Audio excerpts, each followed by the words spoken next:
So you've got yourself the GoPro Hero 13 Black and you want to reset all of your presets for video and photo back to default. Let's go ahead and show you how. So from our main screen here, we're going to swipe down from the top.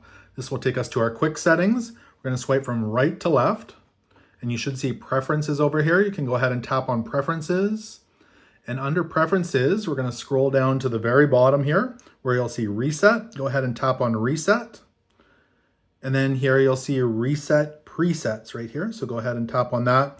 And it says resets all preloaded presets to their original settings and deletes all custom presets. So you will lose all of your custom presets if you do this. If you're okay with that, go ahead and hit reset. It's going to reset all those presets. It takes a couple seconds. Back to default.